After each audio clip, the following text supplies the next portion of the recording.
اعوذ باللہ السمیع العلیم من الشیطان الرجیم بسم اللہ الرحمن الرحیم۔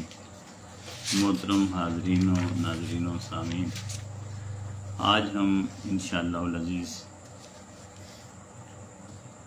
مرکز علم کی 19ویں نشست کا آغاز کر رہے ہیں، اور اس میں ہم سیرت الرسول صلی اللہ علیہ وآلہ وسلم کے عنوان میں حضور اکرم صلی اللہ علیہ وسلم کے آباء و اجداد کے حوالے سے مختصراً جاننے کی کوشش کریں گے۔ اور اس سلسلے میں جو عنوان ہے ہمارا وہ ہے حضور نبی کریم صلی اللہ علیہ وآلہ وسلم کا نسب مبارک۔ حضور اکرم صلی اللہ علیہ وآلہ وسلم کے والد حضرت عبداللہ رضی اللہ تعالیٰ عنہ سے لے کر ابو البشر سیدنا آدم علیہ السلام تک آپ کے نسب مبارک کو 3 حصوں میں تقسیم کیا گیا ہے بنیادی طور پر، یعنی حضرت عبداللہ سے لے کر حضرت آدم تک 3 بنیادی حصے، جن میں سے جو علم الانساب والے ہیں، یعنی جو نسب کا علم جانتے ہیں، انہوں نے کہا ہے کہ یہ جو پہلا حصہ ہے جس کو حضور اکرم صلی اللہ علیہ وآلہ وسلم نے بذات خود بیان فرمایا ہے، وہ تو پھر محققہ ہو گیا کیونکہ خود حضور کا بیان کرتا ہے۔ اس کے علاوہ باقی جو 2 ہیں وہ تاریخ سے ثابت ہے۔ تو پہلا ایسا ہی ہے جو حضرت عبداللہ رضی اللہ تعالیٰ عنہ سے لے کر حضرت معد بن عدنان تک جاتا ہے، اور پھر دوسرا حضرت معد سے لے کر حضرت اسماعیل علیہ السلام تک جاتا ہے، اور پھر تیسرا جو سلسلہ ہے نسب کا وہ جاتا ہے حضرت ابراہیم علیہ السلام سے لے کر حضرت آدم تک۔ یہ 3 سلسلے۔ اب ہم جو حضور اکرم صلی اللہ علیہ وآلہ وسلم نے اپنا نسب بتایا ہے، اس سے ایک بات یہ بھی ثابت ہو جاتی ہے کہ اپنے نسب کو، اپنے اجداد کو یاد کرنا، ان کا ذکر کرنا، یہ حضور کی سنت ہے۔ یہ بات ذہن میں رہنی چاہیے۔ بعض لوگ کہتے ہیں نا کہ یہ باپ دادا کو لے کر بیٹھ جاتے ہیں، تو حضور اکرم صلی اللہ علیہ وآلہ وسلم بھی اپنے آباء و اجداد کا ذکر فرمایا کرتے تھے۔ تو اپنے آباء و اجداد کا، باپ دادوں کا ذکر کرنا اور ان کی اچھے اوصاف بیان کرنا، یہ خود حضور کی سنت ہے۔ اور پھر ساتھ یہ بھی ہے، ہمیں دادا سے اوپر یاد نہیں ہوتا، بہت مشکل سے پردادا تک جاتے ہیں، ان 2-3 جو ہمارے اجداد ہوتے ہیں اس سے آگے پھر اکثریت کو نام یاد نہیں ہوتے۔ تو اس سے حضور اکرم صلی اللہ علیہ وسلم کی یہ سنت بھی ثابت ہو گئی کہ صرف 2-3 نہیں بلکہ جہاں تک ممکن ہو اپنے حسب نسب کو یاد رکھنا چاہیے اور پوری ترتیب سے یاد رکھنا چاہیے۔ تو جو حضور اکرم صلی اللہ علیہ وآلہ وسلم نے اپنا نسب بیان فرمایا وہ اس طرح ہے، یہ شجرہ نسب جسے ہم کہتے ہیں اور شجرہ مبارکہ بھی کہتے ہیں۔ تو حضرت عبداللہ رضی اللہ تعالیٰ عنہ بن حضرت عبد المطلب، حضرت عبد المطلب کو شیبہ بھی کہتے تھے۔ شیبہ کہتے ہیں جس لیے ہم یہاں بھی دیکھتے ہیں بعض لوگوں کے سر پر ایک لٹ سفید ہوتی ہے، بچپن ہی سے کہیں نہ کہیں سفید بالوں کی ایک لٹ ہوتی ہے، تو وہ بچپن ہی سے بوڑھا کہلاتا ہے۔ تو یہ بھی کیونکہ ان کی بالوں کی ایک لٹ سفید تھی، جس کی وجہ سے بچپن ہی سے انہیں شیبہ کہتے تھے، اور شیبہ کا معنی ہوتا ہے بوڑھا، بد پیار سے کہتے تھے۔ تو نام عبد المطلب، یہ کنیت ہے ظاہر۔ تیسرے نمبر پر حضرت ہاشم، ان کا اصل نام عمر تھا۔ عمر، ایک لفظ عمر ہوتا ہے، اور اگر عمر کے آگے واو لکھا ہوا ہو تو یہ لفظ بن جاتا ہے عمر، جس طرح عمر بن عاص رضی اللہ تعالیٰ، تو یہ عمر ہے۔ تو انہیں ہاشم کیوں کہتے تھے؟ انہیں ہاشم اس لیے کہتے تھے کہ قحط سالی کے زمانے میں جب بھی قحط سالی آتی وہاں، یا گرمیوں کا موسم آتا اور جانوروں کے لیے، جنگلی درندے پرندے چرندے سب کے لیے جب خوراک کھانے پینے کے اسباب ختم ہو جاتے تھے، تو یہ گھر سے تیار کر کے، گھر سے کھانا تیار کرتے، خوراک تیار کرتے، اس کے خود ٹکڑے کرتے، جس طرح ہم اپنے جانوروں کے لیے، مرغیوں کے لیے دانے کے، روٹی کے چھوٹے چھوٹے ٹکڑے کرتے ہیں، بناتے ہیں، تو ٹکڑے یعنی خوراک کے ٹکڑے کرنے والے کو ہاشم کہتے ہیں۔ تو اس سے بھی ایک بات یہ ثابت ہو جاتی ہے کہ یہ جو ہم اپنے جانوروں کو، یہ مرغیوں کو خاص طور پر روٹی کے چھوٹے چھوٹے ٹکڑے، جسے ہم اپنی زبان میں بھورے کہتے ہیں، یہ کرنا بھی حضور کے آباء و اجداد کی سنت ہے، بطور خاص حضور کے دادا جان کی۔ تو حضرت ہاشم، انہیں ہاشم اس لیے کہتے ہیں کہ یہ جنگلی جانوروں کے وہاں برتنوں میں جا کر رکھ دیتے، تو خود تیار کرتے ان کا کھانا، اور وہ جنگلوں میں مختلف جگہ پر رکھ دیتے کھانے کی چیزیں اور پینے کی چیزیں، اور گرمیوں کے موسم میں اور کیسالی کے زمانے میں پھر ہر قسم کا جانور جو جنگل میں رہتا تھا وہ خوراک کھاتا تھا۔ تو اب اس سے ان کی وہ فیاضی اور ان کی سخاوت کی بھی، اور رحم دلی اور نرم دلی کی بھی ہمیں ایک خاص مثال ملتی ہے۔ تو حضرت ہاشم کے بعد ہیں آپ حضرت عبد مناف۔ عبد مناف کے بعد قصی لفظ ہے، پھر ان کے والد حضرت کلاب، پھر ان کے والد حضرت مرہ، پھر ان کے والد حضرت کعب، پھر حضرت لبی، پھر اس کے بعد حضرت غالب، پھر حضرت فہر، پھر حضرت مالک، حضرت نضر، حضرت کنانہ، حضرت خزیمہ، پھر حضرت مدرکہ، پھر حضرت الیاس، پھر حضرت مضر، پھر حضرت نزار، اور پھر اس کے بعد حضرت ماد۔ حضرت ماد کے والد کا نام تھا عدنان، اور ان کے والد کا نام تھا اوت۔ مختلف لوگ مختلف طرح کے پڑھتے ہیں، مگر اصل پروننسیشن اس کا اوت ہے۔ بعض جگہوں پر کیونکہ لکھا ہوا با اور دال میں فرق ذرا لکھنے میں بن جاتا ہے، تو کچھ عدد بھی کہتے ہیں، تو عدد نہیں ہے، اوت ہے۔ یہ ایک نسل تھا جو حضرت عدنان، حضرت ماد سے عدنان، اور عدنان سے حضرت اوت تک جاتا ہے۔ اب حضرت عدنان حضرت اسماعیل علیہ السلام کی اولاد میں سے تھے، اور یہ بہت خوبصورت، خوش خلق، بڑے بہادر اور سخی تھے۔ مجبوروں کی خبرگیری کرنا، مظلوموں کی امداد کرنا، بے کسوں کی دستگیری کرنا، غم زدوں کی غمگساری کرنا ان کا معمول تھا، یعنی ان کی عادت تھی، ان کی فطرت سلیمہ میں یہ ساری چیزیں شامل تھیں۔ ایک مشہور شہر ہے عدن، یہ انہی کے نام سے، پہلے اس کا نام عدنان تھا اس شہر کا نام، لیکن وہ جس طرح ہماری عادتیں ہوتی ہیں کہ لوگ مختصر کرتے چلے جاتے ہوتے ہیں الفاظ کو، تو عدنان سے عدن بن گیا۔ تو عدن بھی اصل میں عدنان ہی ہے لفظ ہے۔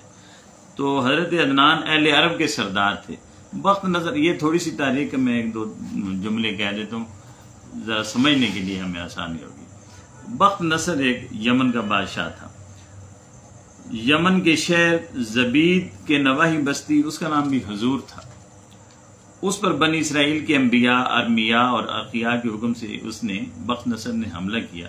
اس بستی کے رہنے والوں کیوں حملہ کیا؟ کہ اس بستی کے رہنے والوں نے اللہ کے احکامات کی اعلانیہ بغاوت کر دی تھی، اس لیے انہوں نے حملہ کیا۔ اور یہ وہ لوگ تھے جنہوں نے حضرت شعیب علیہ السلام کو بھی قتل کر دیا تھا۔ یہ واقعہ قرآن کریم میں بھی ہے۔ حضرت موسیٰ علیہ السلام حضرت شعیب علیہ السلام کی طرف پہنچے، پھر کس طرح وہاں ان کی بیٹی سے شادی کی، وہاں کچھ عرصہ گزارا اور پھر واپس آئے۔ تو یہ پوری تفصیل قرآن کریم کی صورت میں موجود ہے۔ تو اقبال نے بھی کہا تھا بڑا خوبصورت کہ اگر کوئی شعیب آئے میسر، شبانی سے کلیمی 2 قدم۔ تو حضرت شعیب علیہ السلام کے بچیاں وہاں کھڑی تھی کنویں پر، اور انہوں نے وہاں حضرت موسیٰ علیہ السلام نے وہاں دیکھا کہ وہاں لونڈے اور اوباش، کیونکہ قوم ان کی نافرمان تھی، اللہ کی باغی تھی، تو حضرت شعیب علیہ السلام کو انہوں نے کیا سمجھنا تھا۔ تو بچیاں کھڑی تھیں اور انہوں نے پانی وہ اللہ گلا کر رہے تھے، انہوں نے پوچھا، پھر انہیں مارا، بھگایا اور بچیوں کو پانی اور ان کے جانوروں کے پانی کا اہتمام کیا۔ انہوں نے جا کر بتایا، گھر جا کر آپ نے سنا ہوا ہوگا کہ جا کر آج جلدی، انہوں نے پوچھا جلدی آ گئی، تو انہوں نے کہا وہاں ایک نوجوان تھا، اس نے ہماری مدد کی۔ تو فرمایا اسے بلا کر لے آؤ. تو پھر حضرت موسیٰ علیہ السلام کو وہ لے گئیں. پھر انہوں نے خدمت کی کچھ سال اور اس کے بعد اپنی بیٹی کی شادی کی اور پھر وہ گئے. اور اس کے بعد انہیں واپسی پر کوہ طور پر وہ ایک نظارہ ہوا اور نبوت کا وہاں آپ کو تاج پہنایا گیا. تو شبانی کا معنی ہوتا ہے پانی پھیلانا اور کلیمی کا مطلب ہوتا ہے باتیں کرنے والا. کلیم باتیں کرنا. تو کہا اگر کوئی شعیب آئے میسر یعنی انسان کو اگر کوئی اچھا انسان پرخلوص انسان اور اچھا گائیڈ مل جائے تو شبانی سے کلیمی دو قدم ہے. یعنی پانی پلانے والے کو پھر اللہ اپنے ساتھ ہم کلام کر لیتا ہے لیکن اس کے لیے کوئی مرد مومن اور مرد حق ہونا ضروری ہے. تو حضرت شعیب علیہ السلام کو یہ بات برسبیل تذکرہ آ گئی. حضرت شعیب علیہ السلام کو انہوں نے شہید کر دیا تھا.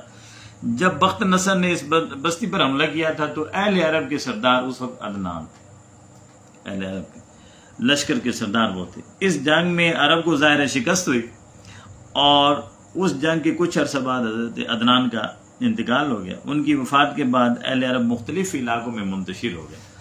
بعد میں ان کا بیٹا جب آیا مات تو انہوں نے وہ مختلف بکھری ہوئے قبیلوں کو پھر ایک جگہ یہاں پر آباد کیا جہاں اب یہ آباد ہے. اس کے بعد یہ تو ان کے آباء و اجداد کی تھوڑی سی تاریخ تھی تاریخ طبری کے حوالے سے اور تاریخ ابن خلدون کے حوالے سے. اب ہے حضرت عبداللہ بن عبد المطلب رضی اللہ تعالی عنہما. بنو ہاشم کے سردار تھے عبد المطلب. ان کے بیٹے تھے حضرت عبداللہ.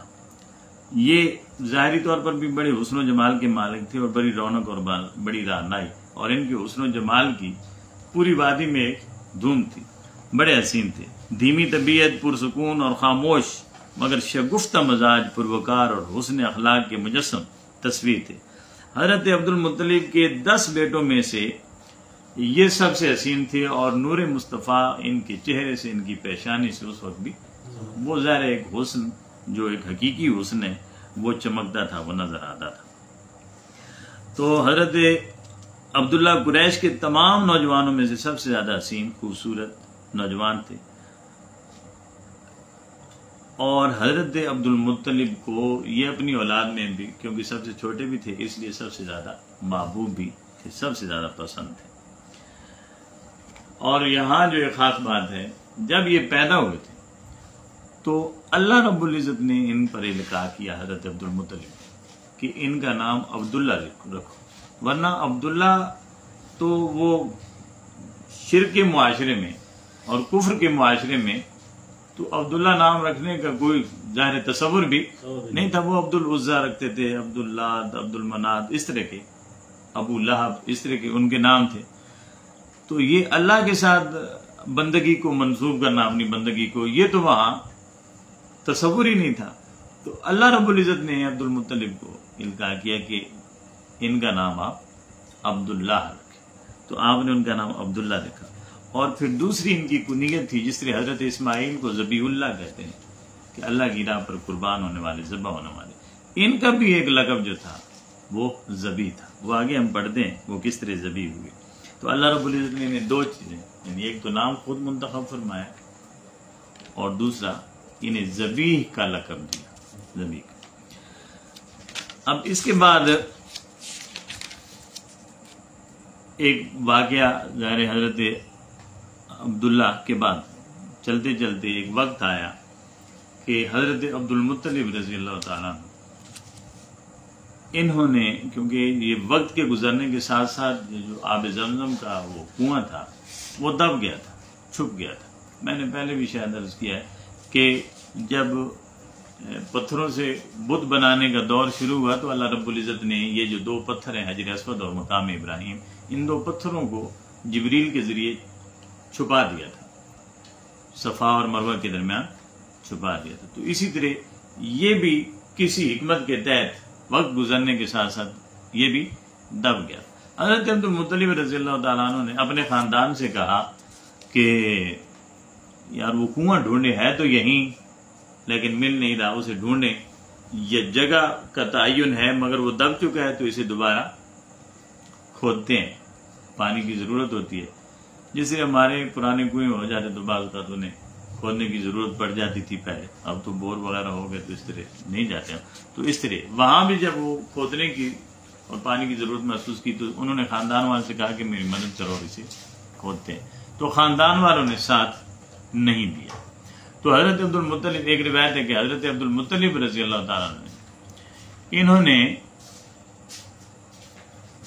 ایک منت مانی، نظر مانی کہ اگر میرے 10 بیٹے ہوئے، یہ خاندان والے تو میرے ساتھ نہیں دیتے، میرے ہوئے 10 بیٹے تو میں ایک بیٹا خانہ کعبہ کے حوالے کر دوں گا، سپورٹ کر دوں گا، اس کے نام کر دوں گا. تو اللہ رب العزت نے آپ کو 10 بیٹے دیے، اور 10 بیٹوں میں سے ایک بیٹا جو سب سے چھوٹا تھا حضرت عبداللہ رضی اللہ تعالیٰ عنہ، انہوں نے خانہ کعبہ کے سپرد کر دیا.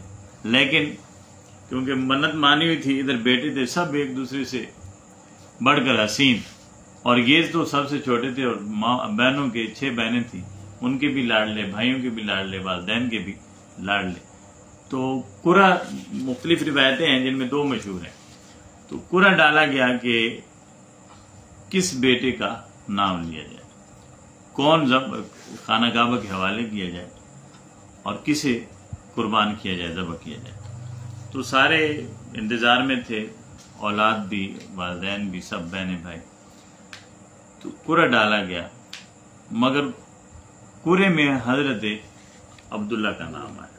جب حضرت عبداللہ کا نام آیا، یہاں تک آپ سب نے سنا ہوگا، عبداللہ کا نام آیا تو سب اعزاء و اقارب نے، رشتہ داروں نے، سب نے کہا کہ ایک تو یہ اتنا حسین ہے، خوبصورت ہے، اور دوسرا سب کا لاڈلا ہے، ناز و نعم سے پلا ہوا ہے، اور تیسرا یہ کہ اگر آپ اسے ذبح کرتے ہیں تو ایک پھر روایت پڑ جائے گی، اس لیے آپ کو اس کا حال سوچیں. لیکن حضرت عبد المطلب اس بات پر ڈٹے رہے کہ یہی ہوگا.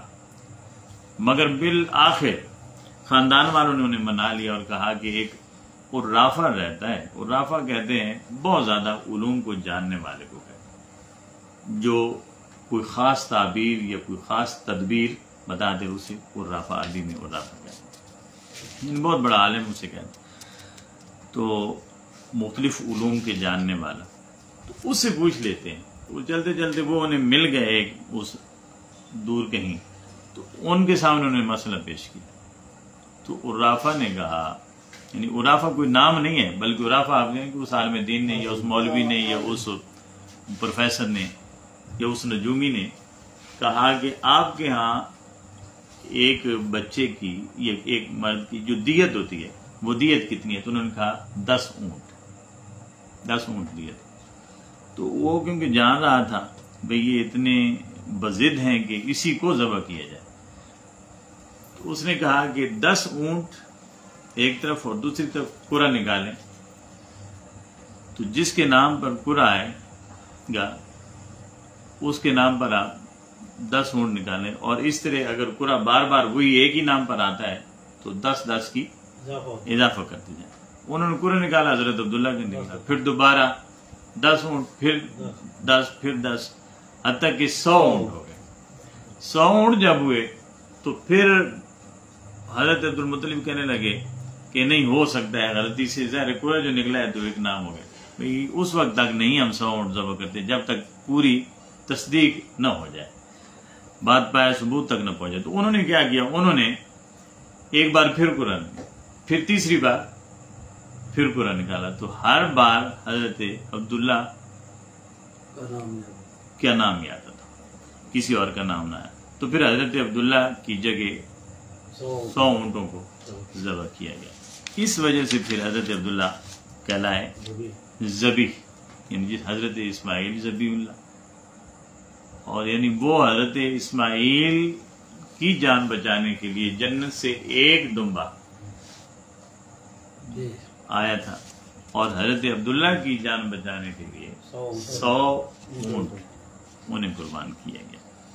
تو یہاں تک تو یہ حضرت عبداللہ رضی اللہ تعالیٰ عنہ کی بات تھی. پھر حضرت عبداللہ رضی اللہ تعالیٰ عنہ کی ہوگی شادی. شادی کے بعد ان کا رواج تھا کہ بیٹے کو تجارت کے لیے بھیجا جاتا تھا، ظاہر اپنا کاروبار کرے۔ تو اس سے بھی ایک سمجھ آ جانی چاہیے کہ جو ہماری اولادیں نوجوان اور گھر پر والدین پر بوجھ باندھ کر بیٹھی رہتی ہیں اور والدین میں یہ ضرورت نہیں ہوتی کہ انہیں آگے بھیجیں، تو یہ بھی ایک حکم ہے کہ جب بیٹا خاص طور پر جب اس کی شادی ہو جائے تو اب اپنی جو زندگی کے اگلے معاملات ہیں وہ خود سنبھالے، اور والدین پر یہ لازم ہے کہ اسے وہ موقع فراہم کریں اور اسے اتنا کچھ دیں کہ وہ اپنے پاؤں پر کھڑا ہو سکے۔ یعنی پاؤں پر کھڑا کرنا والدین کا کام ہے، اور آگے اس کو کنٹینیو کرنا، سنبھالنا، جتنا اس میں وہ کر سکتا ہے محنت، وہ اب اس کے اپنی سمجھ کے یعنی اس کا کام ہے۔ تو یہ بھی ایک معاشرتی یعنی معاشرے میں رہنے کے اسلوب ہمیں دیے ہیں نا، یہ پڑھنے کا ہمیں جو یہ ایک سمجھ تو یہ آنی چاہیے نا، سوائے اس کے کہ ہم صرف تاریخ پڑھ لیں اور بس۔ تو اس میں سے ہمیں جو معاشرت کے اور معیشت کے اصول ملتے ہیں وہ بھی یہ ہے کہ والدین اور اولاد نے آگے اس سلسلے کو کس طرح چلانا ہے۔ تو حضرت عبداللہ کو حضرت عبد المطلب نے اپنی روایت کے مطابق تجارت کے لیے بھیجا شام کی طرف، اور پھر تجارت ان کے سپرد کر دی۔ یہ قافلہ شام اور فلسطین کی طرف روانہ ہوا۔ حضرت عبداللہ بھی اسی قافلے میں شامل تھے۔ غزہ سے خرید و فروخت کرنے کے بعد واپس آئے تو حضرت عبداللہ راستے میں بیمار ہو گئے۔ جب راستے میں بیمار ہوئے تو مدینے کے پاس اسی حالت میں پہنچے، اور وہاں ان کے ننیال تھے، آپ نے سنا ہے بنو نجار، تو ان کے پاس رک گئے۔ 1 ماہ بیمار رہے اور اس کے بعد ان کا وصال ہو گیا، اور وہاں وہ جو جگہ تھی اسے نابغہ کہتے ہیں، وہاں ان کو دفن کیا گیا۔ اور قافلہ جب واپس مکہ آیا، انہوں نے حضرت عبد المطلب کو بتایا تو ان کے بڑے بھائی حضرت حارث کو بھیجا گیا، تو ان کے جانے سے پہلے حضرت عبداللہ کا انتقال ہو چکا تھا۔ تو اس کے بعد ایک خاص خبر یہ ہے کہ 21 جنوری سن 1978 کی نوائے وقت اخبار میں ایک خبر چھپی تھی کہ جب مسجد نبوی کی توسیع ہونے لگی اور اس میں کھدائی وغیرہ کا کام شروع ہوا، تو اس دوران کچھ قبریں تھیں جن قبروں کو وہاں سے کھودا گیا۔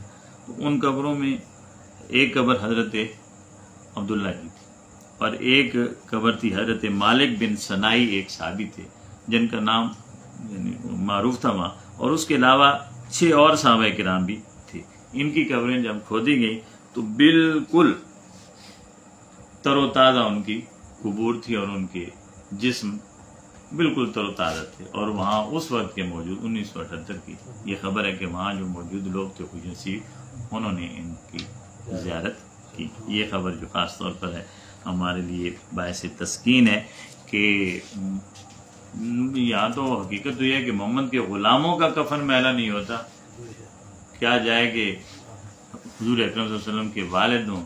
اور انٹرنیٹ پہ 2 صحابہ کی ہیں، ہاں جی، بالکل انٹرنیٹ پر یہ موجود ہے۔ یہ جو بعد میں یہ ابھی کچھ سال پہلے کچھ عرصہ پہلے کی بات، بالکل بہ رہا تھا، صاف کرتے تھے پھر بہنے لگتے تھے۔ حضرت عبداللہ کا انتقال جب ہوا تو آپ کے پاس بکریوں کا ایک ریوڑ تھا، 5 اونٹ تھے، اور اس کے علاوہ ایک کنیز جس کا نام ام ایمن تھا، حبشیہ حضرت ام ایمن، ان کا اصل نام تو فضہ تھا، ام ایمن۔ یہ آپ کے ترکے میں تھیں۔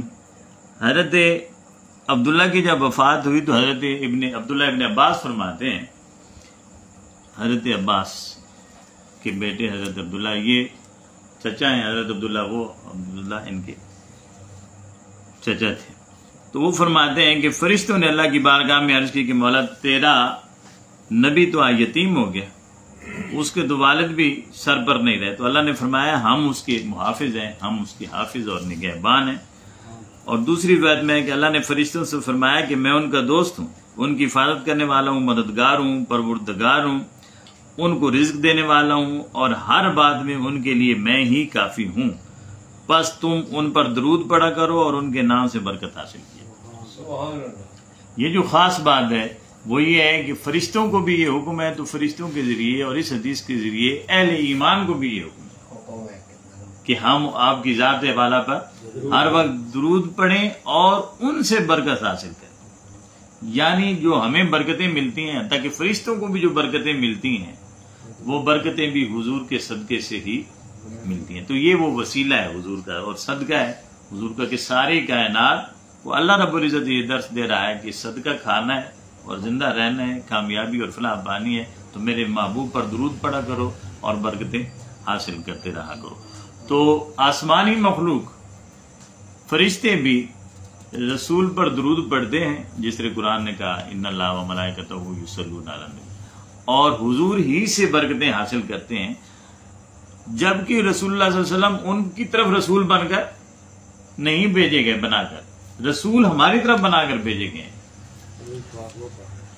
درود وہ پڑھتے ہیں، تو اصل جو فرض بنتا ہے وہ ہمارا بنتا ہے کہ کیونکہ وہ آئے ہماری طرف ہے. وہ ہر عالم کی رحمت تھے، کسی عالم میں رہ جاتے، یہ ان کی مہربانی ہے کہ یہ عالم پسند آیا، تو وہ ہماری طرف آئے ہیں. تو پھر ہمارا یہ فرض عین ہے کہ ہم آقا کی ذات پر درود پاک پڑھتے رہا کریں اور برکتیں حاصل کرتے رہا کریں. تو گویا آقا کی ذات پر درود یعنی ایک ایسا وظیفہ ہے کہ اس وظیفے کی سبب سے برکتیں ہی برکتیں نصیب ہوتی ہیں. مجھے ایک حدیث شریف یاد آ گئی. حضور اکرم صلی اللہ علیہ وسلم کی بارگاہ میں ایک صحابی آیا، عرض کرنے لگے یا رسول اللہ، گھر میں نحوست بہت ہے، پریشانی بہت ہے، غربت بہت ہے، افلاس نے گھیرا ڈال دیا ہے، بہت تنگی کے دن ہے یا رسول اللہ، کیا کروں، آپ دعا کریں. تو آقا نے فرمایا کہ اپنے گھر میں مغرب کے وقت میری ذات پر سب گھر والے مل کر بیٹھ کر میری ذات پر درود پڑھا کریں، میری ذات پر درود بھیجا کریں. تو وہ شخص گیا اور اس نے معمول بنا لیا درود پاک کا. سب بچوں کو بٹھا لیتے، بیوی بچے بیٹھ جاتے مغرب کے وقت. تو سورج ڈھلنے لگتا تو وہ درود پڑھنے لگ جاتے. 3 دن گزر گئے. چوتھے دن جب وہ آیا صبح تو اس نے عرض کیا یا رسول اللہ، آقا نے پوچھا سناؤ بھائی کیسے معمولات ہیں. تو عرض کرنے لگا یا رسول اللہ، میں نے آپ کے حکم کے مطابق آپ کی ذات والا پر درود پڑھنا شروع کیا ہے. 1 دن بھی گزرا، دوسرا دن گزرا، تیسرے دن عجیب بات ہوئی ہے. آقا نے فرمایا کیا ہوا؟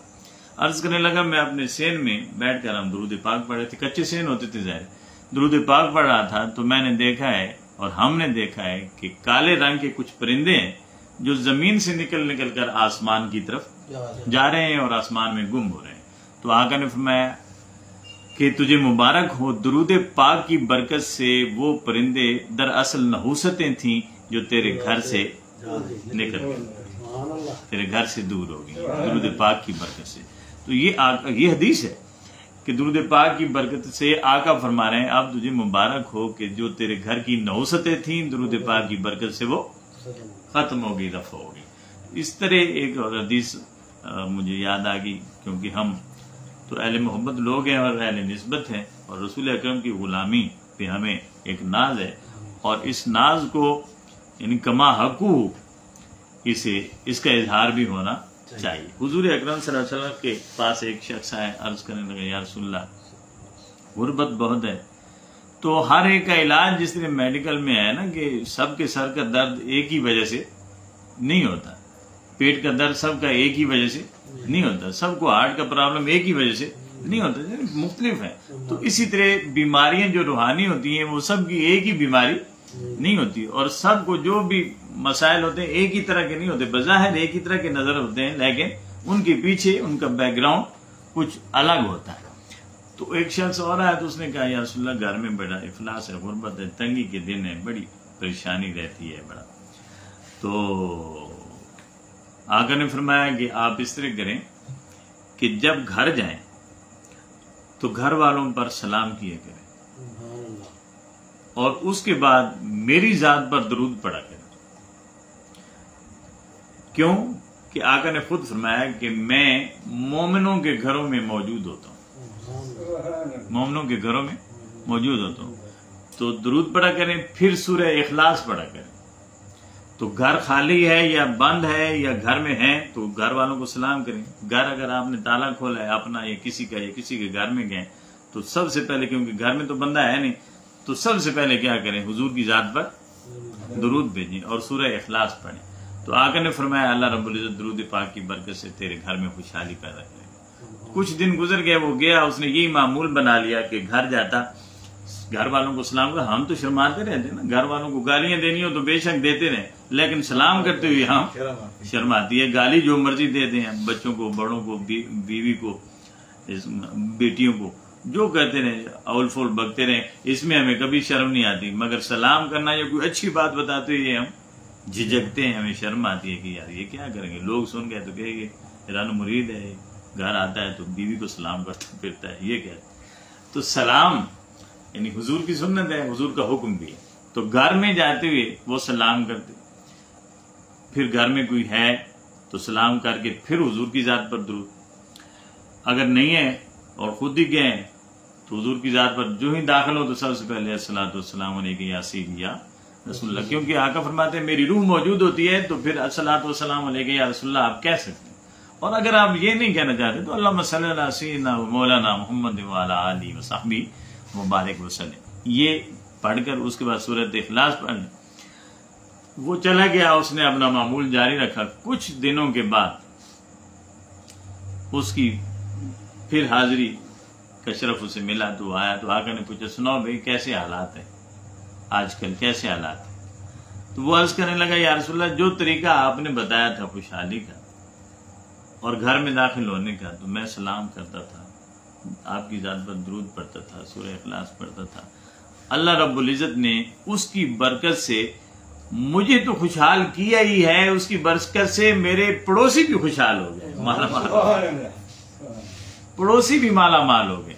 تو یہ وہ برکتیں ہیں جن کا حکم خود اللہ فرشتوں کو دے رہا ہے کہ بس درود پڑھو اور برکتیں حاصل کرو. اس کا مطلب ہے درود پڑھنے سے برکتیں نصیب ہوتی ہیں. اور یہاں ایک اور بات پھر میں عرض کر دوں، کیونکہ موقع ایسا کبھی کبھی آتا ہے. حضور اکرم صلی اللہ علیہ وسلم نے فرمایا کہ میری ذات پر دم کٹا درود نہ پڑا کرو. دم کٹا درود نہ پڑھو. فرشتے حیران، صحابہ کرام حیران ہوئے، یا رسول اللہ یہ دم کٹا درود کون سا؟ آقا نے فرمایا دم کٹا وہ درود ہے کہ میری ذات پر تو درود بھیجو، میری آل پر درود نہ بھیجو تو وہ درود دم کٹا. وہ درود، یہ یاد رکھنے والی بات ہے. مجھ پر بھیجو مگر میری آل پر نہیں بھیجو گے تو یہ دم کٹا ہوگا، یہ قبول نہیں ہوگا. تو صحابہ نے عرض کیا یا رسول اللہ پھر کیسے بھیجی؟ تو آقا نے فرمایا اس طرح پڑھا کرو صلی اللہ علیہ وعلی آلہ وبارک وسلم، صلی اللہ علیہ وعلی آلہ وبارک وسلم. جس طرح درود ابراہیمی پر زور دیا جاتا ہے اس کی اصل وجہ بھی یہ ہے. یہ دوسرے لوگ زور دیتے ہیں، ہم اسے اتنا ضروری نہیں سمجھتے یا اس پر زور نہیں دیتے، بلکہ ہم چڑھتے ہیں جو ہمارے مسلک کے لوگ ہیں. دوسرے مسلک کے لوگ اس پر زور دیتے ہیں، وہ پتہ نہیں کس خیال سے زور دیتے ہوں گے، لیکن وہ زور سے ہی دیتے ہیں. کیوں کہ اس میں کیا ہے اللہم صلی علی محمد و علی آل محمد، اللہم بارک علی محمد و علی آل محمد. یعنی یہ درود وہ مکمل درود ہے جس میں آقا کی ذات پر بھی درود ہوتا ہے اور آقا کی آل پر بھی درود ہوتا ہے. اس لیے بچے بھی بیٹھے، سب بیٹھے، تو جب یہ درود پڑھیں تو پھر مکمل درود پڑھیں. اور مکمل درود تب ہوتا ہے جب آقا کے ساتھ آقا کی آل کا بھی ذکر ہو، آقا کی آل پر بھی درود بھیجا جائے. تو یہ حضرت عبداللہ رضی اللہ تعالیٰ عنہ کے حوالے سے ہم نے اور آپ کے جو خاندان تھا اس پس منظر میں تھوڑا سا ہم نے جاننے کی کوشش کی ہے. اور ساتھ ہی اللہ رب العزت نے اس حدیث کے ذریعے حضرت عبداللہ ابن عباس نے ہمیں درود پاک کے پڑھنے اور اس کی برکتیں حاصل کرنے کا بھی ایک معمول ہمیں اللہ کے حکم کے ذیل میں ہمیں بتا دیا. تو یہ ایک عنوان تھا حضور اکرم صلی اللہ علیہ وآلہ وسلم کی سیرت کے حوالے سے، یعنی آپ کے آباء و اجداد بھی اس میں شامل تھے اور آپ کی والد محترم بھی رضی اللہ عنہم. اب جو دوسرا ٹاپک ہے یہ بھی بہت ضروری ٹاپک فکر کا کتنا وقت ابھی تو وقت ہے جی؟ ہاں جی، تو یہ تھوڑا ایک بار ہاں پہنچ جائے، یہ تھوڑا سا ہے، یہ بہت ضروری ہاں جی، تو یہ تھوڑا سا ہے فقہ کے حوالے سے جو ہمارا ٹاپک ہے لیکچر نمبر 9 کا چوتھا ٹاپک، یہ فقہ میں آج ہم نماز کے شرائط، فرائض اور واجبات کے حوالے سے پڑھیں گے۔ یہ بہت بنیادی چیزیں ہوتی ہیں۔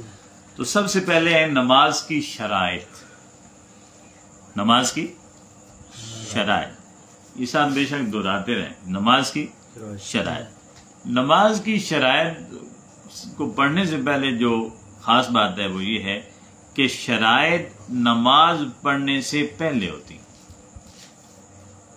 جب نماز شروع کر لیں گے تو اب شرائط ختم ہو جائیں گی، اب فرائض، واجبات اور سنتیں شروع ہو جائیں گی۔ نماز پڑھنے سے پہلے کچھ چیزیں ضروری ہیں جنہیں شرائط کہتے ہیں، وہ شرائط ہیں 6۔ کتنی شرائط ہیں جی؟ 6۔ سب سے پہلی جو شرط ہے وہ ہے نمازی کے بدن کا اور کپڑوں کا پاک، نمازی کے بدن کا پاک ہونا، جسم کا پاک ہونا اور کپڑوں کا پاک ہونا، اور تیسری چیز جہاں نماز پڑھ رہا ہے زمین کے اتنے ٹکڑے کا پاک ہونا، یہ تیسرا، یعنی نمازی کا بدن پاک ہو۔ یہ یاد رکھنے والی چیزیں 6 ہیں، نمازی کا بدن پاک ہو، نمازی کے کپڑے پاک ہو۔ نمبر 2، نمازی کے جہاں نماز پڑھ رہا ہے وہ جگہ پاک ہونی چاہیے۔ نمبر 3، ستر عورت۔ عورت کا معنی یہ وومن نہیں ہے، بلکہ عورت کا معنی پردہ ہوتا ہے۔ عورت کا اصل معنی کیا ہوتا ہے؟ پردہ، یعنی پردہ، جو پردے کی چیز ہے اسے پردے میں رکھنا۔ ستر عورت یہ کہے گا کہ جو چھپانے کی چیز ہے اسے چھپایا جائے۔ یہ فرض ہے نماز پڑھنے کے لیے، جو جتنے حصے کو ڈھانپنا فرض ہے نماز پڑھنے کے لیے وہ شرط ہے۔ وہ کیا ہے؟ چھپا ہوا۔ مرد کے لیے ناف سے لے کر گھٹنوں تک، ناف سے لے کر گھٹنوں تک، یعنی ایک جو انڈر ویئر ہم جانگیا جسے کہتے ہیں وہ اتنا ہی ہوتا ہے تقریباً، جسے عام طور پر نہانے کے لیے پہنتے ہیں، اب تو شاید معمول نہیں تھا، لیکن وہ جو پہنا جاتا ہے گھٹنوں تک، وہ لباس مرد کا وہ سطر، شرعی سطر ہوا ہے۔ اس کے اوپر آپ قمیضیں ڈالیں، جبے ڈالیں، کبے ڈالیں، چادریں ڈالیں، یہ اگلی بات ہے۔ نماز کے لیے جتنا کچھ ضروری ہے وہ یہ، ٹھیک ہے۔ اس سے ایک اور بات بھی سمجھ آ جانی چاہیے کہ ہم لوگ جو علماء کرام یا کئی لوگ وہ جی شلوار ایسے کر دیں، گھٹنوں کو ایسے کر دیں، وہ ایسے کر دیں تو بٹن بند ہوں، بٹن کھلے ہوں، یہ تو اس میں شرط ہی نہیں ہے۔ یہ آداب میں آتی ہیں چیزیں کہ آپ نماز پڑھتے ہوئے کتنے ادب کے ساتھ اللہ کی بارگاہ میں کھڑے ہوئے ہیں۔ تو ہمارا ادب تو یہ ہوتا ہے کپڑے پہن لیتے ہیں، کنگھی وغیرہ اچھی تیار ہو گیا، سب کچھ کر لیا، تو ٹوپی جا کر مسجد سے ربڑ کی اٹھا لیتے ہیں۔ تو ربڑ کی ٹوپی مسجد سے جا کر اٹھا کر سر پر رکھ لینا یہ بارگاہ خداوندی کے ادب کے خلاف ہے۔ آپ وہ ربڑ کی ٹوپی پہن کر تھانے دار کے سامنے نہیں جاتے، نہیں جاتے نا، بازار میں نہیں جاتے، کسی دارے پر نہیں بیٹھیں گے، لیکن اللہ کے گھر میں جا کر بڑے دھڑلے سے وہی ٹوپی پہن کر بیٹھ جاتے۔ تو اس لیے ادب یہ ہے کہ جتنا آپ ادب لوگوں کا کرتے ہیں کم از کم اتنا ادب اللہ کا ضرور کیا جائے، کم از کم اتنا ادب ضرور کیا جائے، اتنا لحاظ اللہ رب العزت کا ضرور ہے۔ جی جی، حالانکہ سب سے زیادہ حق اللہ تعالیٰ کے، لیکن ہم ذرا کوتاہی کر جاتے ہیں اس میں، تو اللہ رب العزت ہمیں اپنا حق پہچاننے کی توفیق عطا فرمائے۔ تو گھٹنوں تک یہ تو ہے شرعی صدر۔ اس کا مطلب یہ نہیں ہے کہ آپ کو اللہ نے پورا لباس عطا فرمایا ہے تو آپ کہیں جی حکم شرعی ہے کہ یہاں تک بدن ڈھانپنا چاہیے، اس لیے باقی کپڑے اتار دو، وہ کچھا پہن لو اور نماز پڑھنے لگ جاؤ، کیونکہ اللہ نے تو یا فقہ نے ہمیں یا شریعت نے ہمیں اجازت دے۔ جس طرح بعض ہمارے مسلک کا ہے اہل حدیث، تو وہ ٹوپی سر پر ہوتی ہے عام حالات میں، یہ چادر جب نماز پڑھنے لگتے ہیں اٹھا کر سائڈ پر رکھ دیتے ہیں۔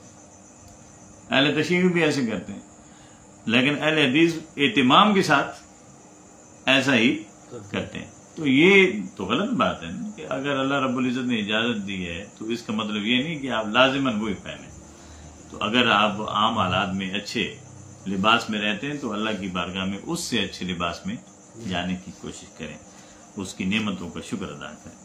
اور عورت کے لیے کیا ہے؟ عورت کے لیے ستر ہے ہاتھ, پاؤں اور چہرہ, یہ کھول سکتی ہے. اس کے علاوہ باقی سارا جسم اس کا ڈھانپا ہوا, بال تک بھی نظر نہ آئے. اور لباس میں دوپٹہ جو ہوتا ہے وہ بھی باریک نہیں ہونا چاہیے تاکہ اس کے بالوں کی شناخت نہ ہو سکے, بال نظر نہ آئے. اس طرح موٹے کپڑے میں رہنا, یہ ستر ہے. اس کے بعد ہے استقبال قبلہ. استقبال کا مطلب قبلہ کی طرف آپ کا منہ ہونا چاہیے اور سینہ بھی قبلہ کی طرف ہونا چاہیے. سینہ بھی ہو اور منہ بھی. یہ نہیں کہ آپ ایسے ہیں اور منہ ادھر کر کے کھڑے ہو جائیں, ایسے نہیں. یا سینہ ادھر ہے اور منہ ادھر کر کے کھڑے ہو جائیں. سیدھا سینہ بھی ادھر ہی ہو قبلہ کی طرف اور منہ بھی قبلہ کی طرف. پھر شرط ایک یہ ہے کہ وقت کی جو نماز ہے اسے اس وقت میں ہی پڑھے. زور کی نماز ہے تو وہ عصر کے وقت نہیں بلکہ اسے زور کے وقت ہی میں پڑھنا شرط ہے. اب یہ تو ہو گئی شرائط. اس میں جو ایک خاص بات ہے اور آخری بات جو ہے وہ نیت ہے کہ آپ کی نیت ہونا یہ بنیادی شرط ہے. اور نیت دل سے کریں گے تو اسی دل کے ارادے کا نام نیت ہے. زبان سے اگر کہتے ہیں عربی میں, اردو میں, پنجابی میں, پشتو میں, کسی بھی زبان میں تو یہ مستحب ہے, ورنہ زبان سے کہنا ضروری نہیں ہے. دل سے آپ پڑھ رہے ہیں کہ ظاہر ہے آپ کو پتہ ہے کہ میں نے وضو کیا ہے عصر کی نماز کے لیے, تو اب وہ آپ جو پڑھیں گے وہ عصر کی نماز ہی ہوگی. جس طرح ماہ رمضان میں روزہ آ جائے تو روزہ رکھیں تو ظاہر ہے وہ رمضان کا روزہ ہی ہوگا نا, اس کے لیے الگ تو نیت کی ضرورت نہیں ہے. اسی طرح آپ عصر کے وقت وضو کر کے اگر مسجد کی طرف آ رہے ہیں یا گھر میں پڑھ رہے ہیں تو وہ عصر کی نماز ہی ہوگی. زور کے لیے کیا تو وہ زور کی نماز ہوگی. اس لیے جماعت میں ہم شامل ہوتے ہیں جب جی تو بغیر نیت کیے بھی اگر رکوع میں چلی گئے تو نیت جو دل کا ارادہ ہے نا وہ تو شامل ہو گیا. اس لیے نہیں بھی آپ 5 منٹ یا 3 منٹ یا 2 منٹ یا 1 منٹ یا آدھا منٹ آپ نیت کرتے کرتے گزار دیں, یعنی آپ کو اتنا آپ کر سکتے ہیں. اس میں یہ ہے نا کہ پہلی چیز تو سوچنے کی ہے کہ جب امام کھڑا ہے جی تو آواز تو امام سے ہو رہا ہے, جی جی جو بلد دعالین کے بعد جو فرشتوں نے مہر لگانی اس کو کون جواب دے ہے کہ نماز کی واقعی کی تعید ہوتی, یہ تو جواب ہی ہے, جواب دینا. یہ تو ایک الگ ٹاپک ہے. آپ کدھر جا رہے ہیں, میں کیا کروں. نہیں وہ بات آپ کی ٹھیک ہے. یہ زبردست بات ہے کہ وہ ہم اس نیت کے ساتھ کھڑے ہوں کہ فرشتے جب آمین کہیں تو وہ موڑ لگے, اس پر موڑ لگنی چاہیے. وہ تو تکبیر اولا تو پہلا مطلب یہ ہے کہ تکبیر اولا کے ساتھ ہی شامل ہو, لیکن اگر لیٹ ہو گیا بندہ رکوع کے وقت آیا تو چھوڑ دے. لیٹ کیوں بس ہونا تو نہیں چاہیے لیکن تو نہیں ہوتا ہے کہ تم بس یہ ہماری کوتاہی ہے, یہ کوتاہی ہے نا, یہ کوتاہی ہمارے اندر پائی جاتی ہے. یہ شیطان کی مہربانی. شیطان تو اس لیے ہمارے ساتھ ہے نا, اسے ایک زبردست جگہ ملی ہوئی, اس کی ڈیوٹی ہے, اس نے دینی ہے اور ہم نے اس کی بات ماننی ہے کیونکہ ہم بھی اسی کے دوست ہیں, کثرت کے ساتھ اسی کے ہم کلام ہیں.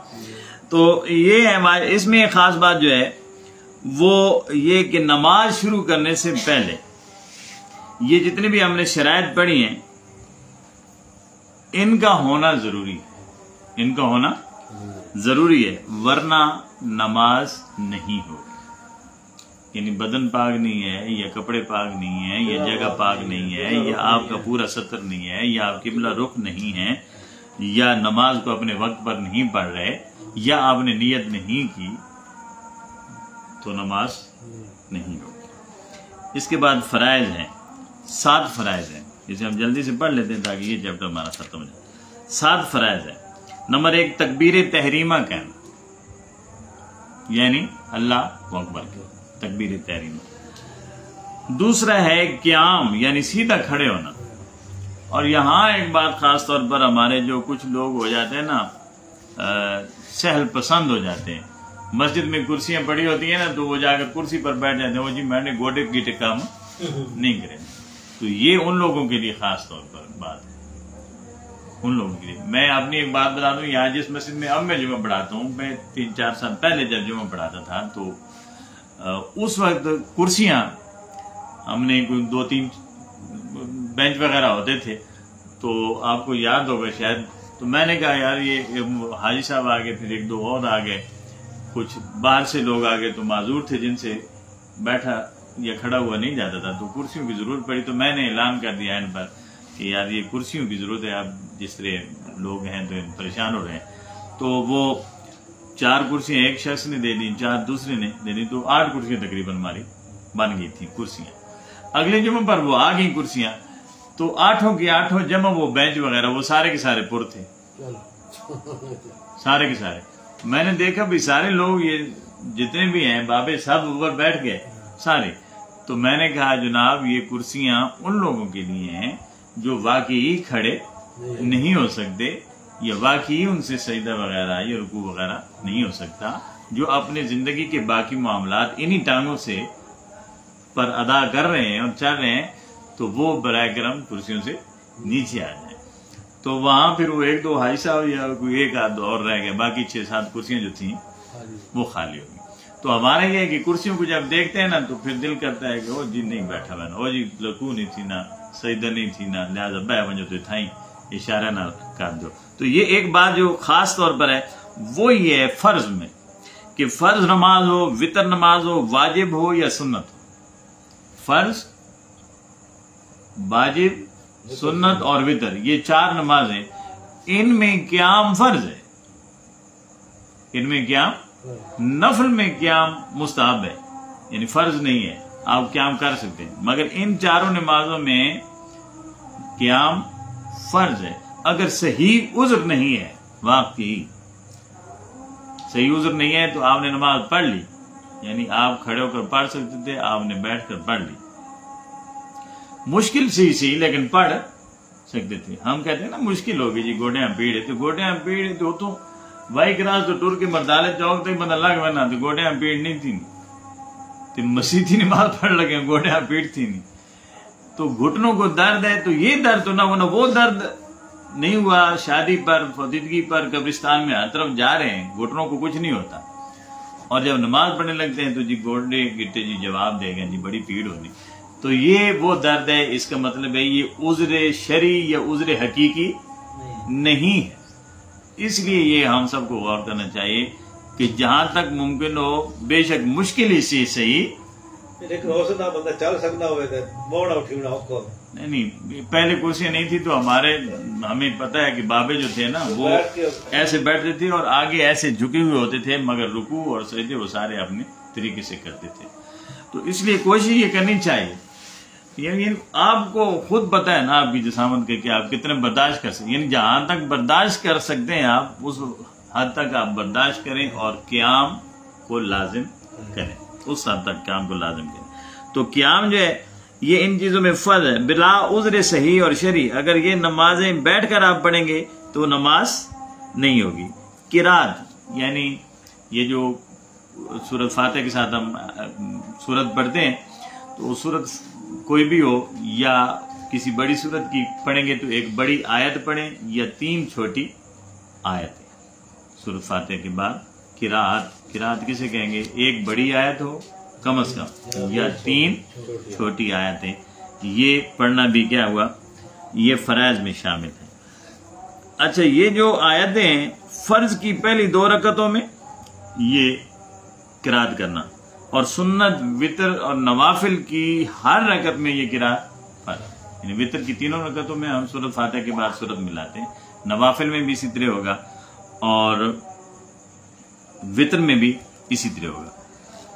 اگر مقتدی کسی نماز میں مقتدی ہے تو مقتدی کسی بھی نماز میں کسی بھی رکعت میں قرات نہیں کرے گا، امام قرات کرے گا، یا اگر کوئی تنہا نماز پڑھ رہا ہے تو وہ قرات کرے گا۔ اس کے بعد رکوع فرض ہے، سجدہ فرض ہے، آخری قعدہ یہ فرض ہے۔ آخری قعدہ کسے کہیں گے؟ یعنی 4 یا 3 یا 2 رکعتیں ہیں اور آپ بیٹھ کر آپ وہ تشہد پڑھ رہے ہیں، پھر آپ نے درود پڑھا، پھر دعا پڑھی اور پھر سلام، یہ کیا ہے؟ یہ بھی فرض ہے۔ اب یہ جو آخری لائن ہے جو خاص طور پر سننے والی ہے وہ یہ کہ ان فرائض میں سے ایک بھی رہ جائے، ایک بھی رہ جائے تو نماز نہیں ہوتی، بے شک سجدہ سہو کر ہی لیا جائے پھر بھی نماز نہیں ہوتی. یعنی سجدہ سہو فرض کے چھوٹ جانے پر سجدہ سہو نہیں ہے، یا شرائط کے چھوٹ جانے پر سجدہ سہو نہیں ہے. سجدہ سہو کب ہوگا؟ جب واجبات چھوٹیں گے. تو اب کیونکہ وقت نہیں ہے، اسے میں کل انشاءاللہ العزیز واجبات کے حوالے سے ہم اس کا ذکر کریں گے. جو کچھ ہم نے پڑھا سنا اللہ رب العزت اس کے مطابق ہمیں عمل کرنے کی بھی توفیق عطا فرمائے. وما علینا الا البلاغ.